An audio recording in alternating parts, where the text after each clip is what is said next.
Perkenalkan, nama saya Teresia Tuilan dengan NIM 21303061 ingin mempresentasikan hasil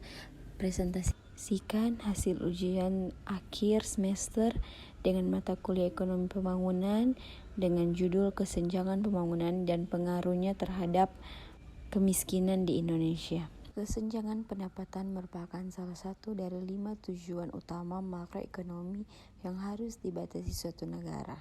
Tujuan utama dalam pembangunan ekonomi tidak lagi menciptakan peningkatan PDB, melainkan faktor pada pengurangan tingkat kemiskinan, kesenjangan pendapatan, dan penyediaan lapangan pekerjaan.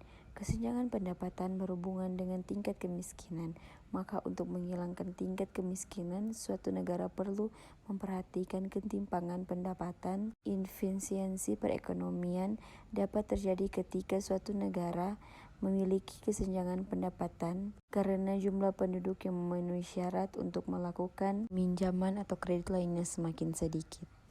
Ketimpangan ekonomi dan kemiskinan. Definisi kemiskinan. Istilah kemiskinan muncul ketika seseorang atau sekelompok orang tidak mampu mencukupi tingkat kemakmuran ekonomi yang dianggap sebagai kebutuhan minimal standar hidup tertentu. Dalam arti, kemiskinan dipahami sebagai keadaan kekurangan uang dan barang untuk menjamin kelangsungan hidup.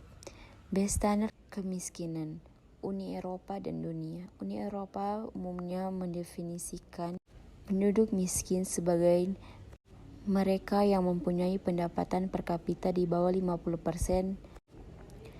Penyebab kemiskinan menurut Bank Dunia, terbatas ketersediaan bahan kebutuhan dasar dan prasarana. 2. Kebijakan pembangunan yang 3. Kesempatan di antara anggota masyarakat dan sistem yang kurang 4.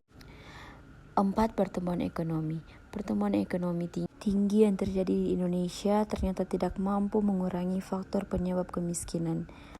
C. Indikator dan ukuran ketimpangan serta kemiskinan. Indikator dan ukuran